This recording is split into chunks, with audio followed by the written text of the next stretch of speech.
आप देख रहे हैं धर्म। आज धर्म की इस खास पेशकश में हम आपको दर्शन कराएंगे हिमाचल के कांगड़ा में सुंदर पहाड़ियों के बीच विराजने वाली मां बगलामुखी के। 10 महाविद्याओं में से एक मां बगलामुखी के इस दरबार में भगवान राम ने तपस्या कर पाया था रावण का विजय प्राप्त करने का आशीर्वाद, और आज भी मां अपने भक्तों को देती हैं विजय श्री का वरदान।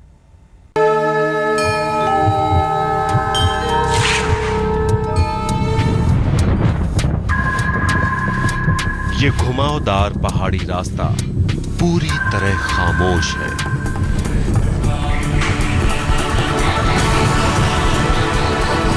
ये चुपचाप बढ़ता जा रहा है एक पवित्र साधना स्थली की ओर।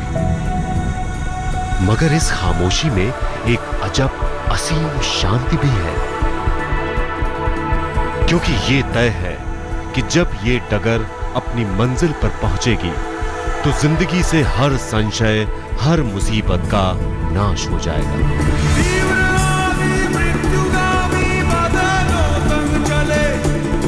इसी विश्वास के साथ बढ़ते रहे हम भी, स्वयं को सिद्ध करने की कामना से कर्म युद्ध में अजेय होने की आकांक्षा तक, शत्रुओं के षड्यंत्र से बाधाओं का चक्रव्यूह तोड़ने तक, एक अलौकिक शक्ति का स्पर्श पाकर असीम आध्यात्मिक चेतना के लिए।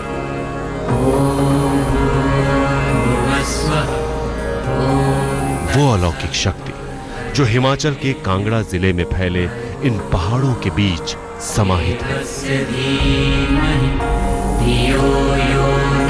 वो असीम आध्यात्मिक चेतना जो युगों युगों से मिल रही है गुप्त साधना के सबसे बड़े धामों में से एक मां बगलामुखी के इस प्राचीन मंदिर से। आदिशक्ति जगन्माता अनुग्रहकारिणी सर्वत्र व्यापिते नम्रे श्री संकीर्ते नमस्ते।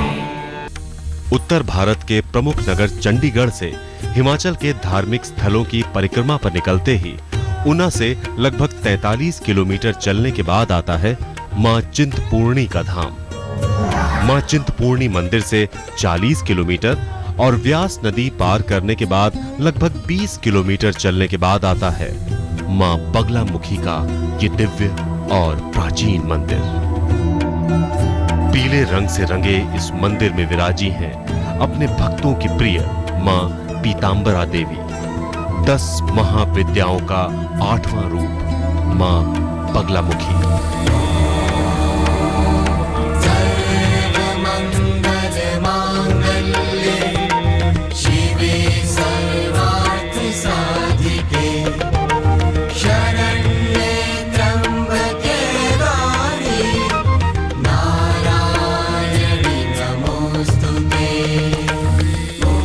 आदिकाल की देवी 10 महाविद्याओं में 8वां रूप है।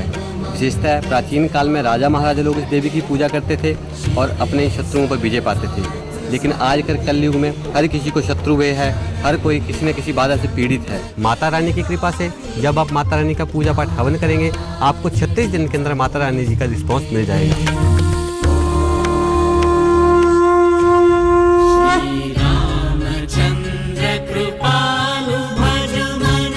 कहते हैं सिद्धिदायिनी विजय का वरदान देने वाली मां बगलामुखी के इस मंदिर की स्थापना के साक्ष्य मर्यादा पुरुषोत्तम भगवान श्री राम के युग से मिलते हैं।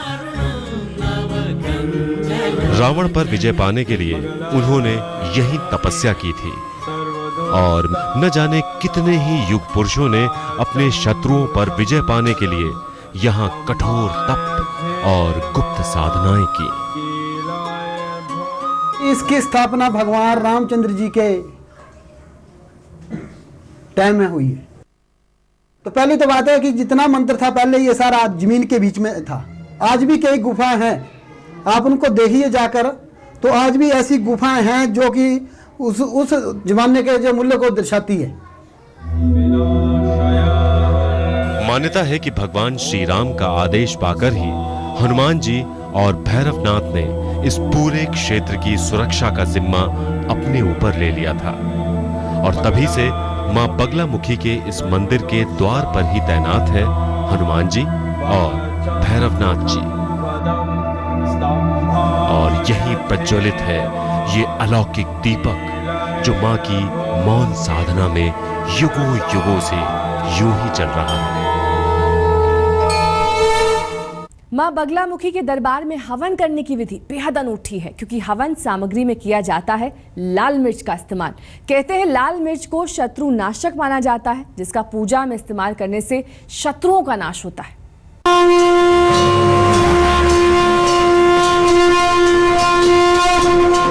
आराधना उस अधिष्ठात्री की जो है अजेय की वरदायिनी। आराधना मां बगलामुखी देवी की जो शत्रुओं, षड्यंत्रों और बाधाओं के चक्रव्यूह से मुक्ति दिलाने के लिए ब्रह्मास्त्र रूपिणी भी है।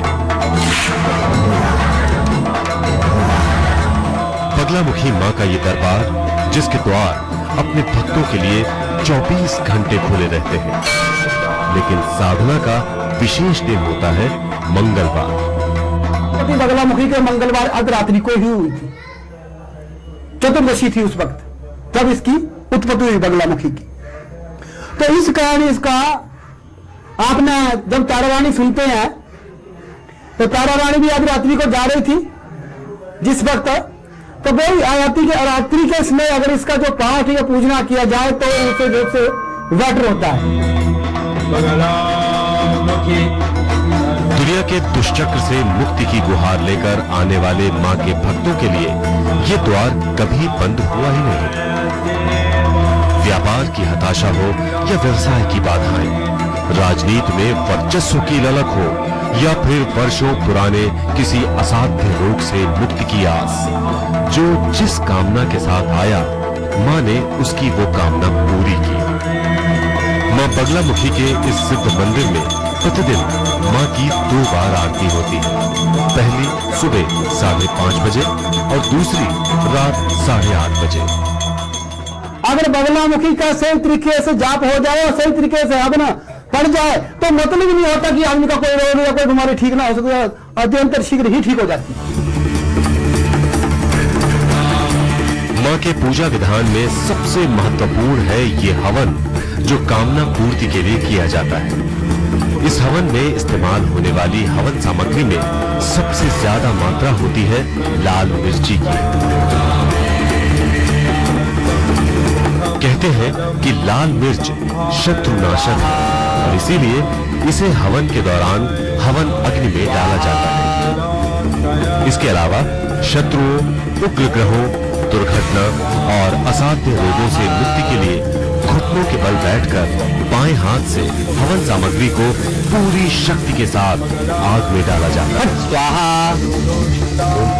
ठीक इसी समय एकाएक आग ठंडी हो जाती है, मगर चंद मिनटों बाद ही फिर अचानक हवन कुंड से आग की लपटें निकलने लगती हैं। कहते हैं कि यह संकेत है कि मां ने अब सब कुछ ठीक कर दिया है। हवन के बाद बुरी आत्माओं और नकारात्मक सोच को दूर करने के लिए नारियल के खोपे में जलती हुई लौ को सिर से उतारा जाता है। विश्वास है कि इस दौरान नारियल में आग को देखा नहीं जाता। इसके बाद हवन कुंड की 3 परिक्रमाएं की जाती हैं और चारों दिशाओं की आराधना की जाती है ताकि भविष्य में सब कुछ ठीक हो।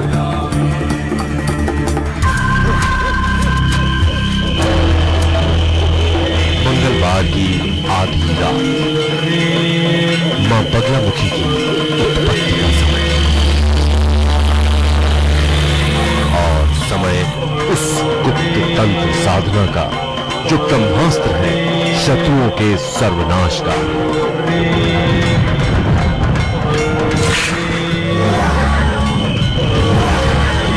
जब सारा ब्रह्मांड सो रहा होता है तब अपने भक्तों की रक्षा के लिए जाग रही होती है आदिशक्ति मां बगलामुखी। वक्त एक ब्रेक का हो चला है। ब्रेक के बाद दर्शन एक ऐसी देवी के जो झरोके से देती हैं। अब बात करते हैं झांसी में मां पीताम्बरा सिद्धपीठ की। मां का ये धाम अनोखा इसलिए है क्योंकि यहाँ मां अपने भक्तों को एक झरोके से देती हैं दर्शन। इस सिद्धपीठ की विशेषता यही है कि यहाँ से कभी कोई खाली हाथ नहीं जाता। यहाँ कोई पुकार अनसुनी नहीं रहती। राजा हो या रंग, मां के नेत्र सभी पर एक समान कृपा बरसाते हैं।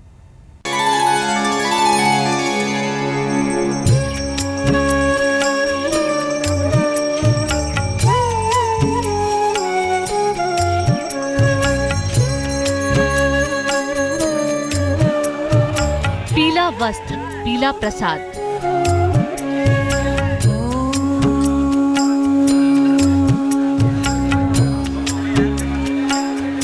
पूरी होगी मन की हर मुराद। ज्ञान देहाय त्रिवेदी दिव्य चक्षुषे शत्रु होंगे परास्त। प्राप्ति निमित्ताय नमः सोमार्थधारिणे। राज सत्ता के सुख से होंगे निहाल।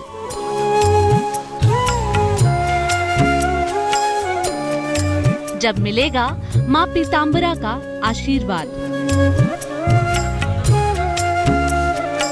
माँ पीताम्बरा शत्रुओं को परास्त करने वाली, विजय का वरदान देने वाली, मुश्किलों को हरने वाली माँ।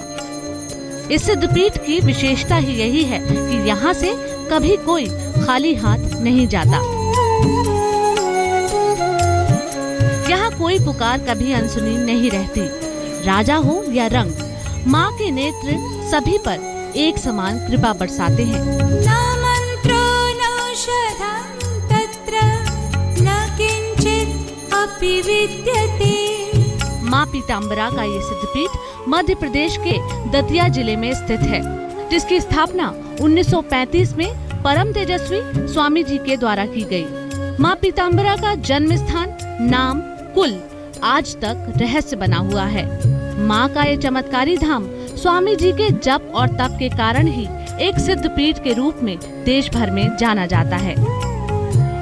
पीताम्बरा पीठ एक सिद्ध पीठ है, तांत्रिक पीठ है, और यहाँ पर जो भी साधक अपनी भावना के अनुसार आता है उसे वह सब कुछ प्राप्त होता है।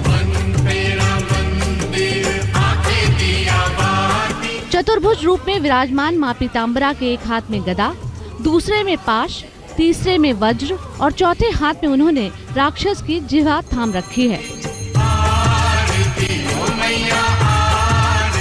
भक्तों के जीवन में माँ के चमत्कार को आए दिन घटते देखा जा सकता है, लेकिन इस दरबार में भक्तों को माँ का दर्शन एक छोटी सी खिड़की से ही होता है। दर्शनार्थियों को माँ की प्रतिमा को स्पर्श करने की मनाही है। माना जाता है कि माँ बगलामुखी ही पीताम्बरा देवी हैं, इसलिए उन्हें पीली वस्तुएं चढ़ाई जाती हैं। लेकिन माँ को प्रसन्न करना इतना आसान भी नहीं है।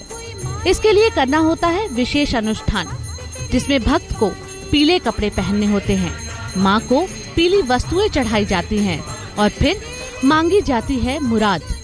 कहते हैं विधि विधान से अगर अनुष्ठान कर लिया जाए तो माँ जल्द ही पूरी कर देती हैं भक्तों की मनोकामना।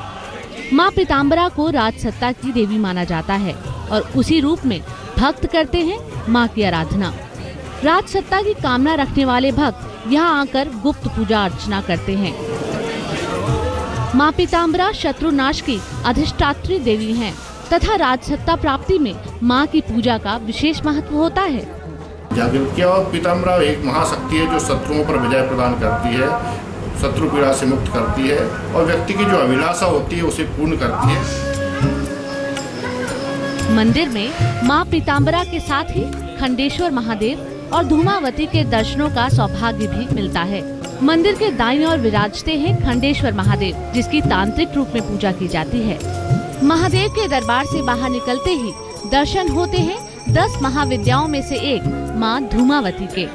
सबसे अनोखी बात ये है कि भक्तों को माँ धूमावती के दर्शन का सौभाग्य केवल आरती के समय ही प्राप्त होता है, क्योंकि बाकी समय मंदिर के कपाट बंद रहते हैं। माँ के वैभव से ही सभी की मनोकामना पूरी होती है।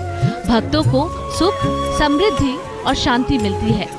यही वजह है कि माँ के दरबार में दूर दूर से भक्त आते हैं, माँ की महिमा गाते हैं और झोली में खुशियाँ भरकर घर ले जाते हैं। झांसी से अमित कुमार श्रीवास्तव के साथ आज तक ब्यूरो। धर्म में आज के लिए बस इतना ही। देश और दुनिया की तमाम खबरों के लिए देखते रहिए आज तक।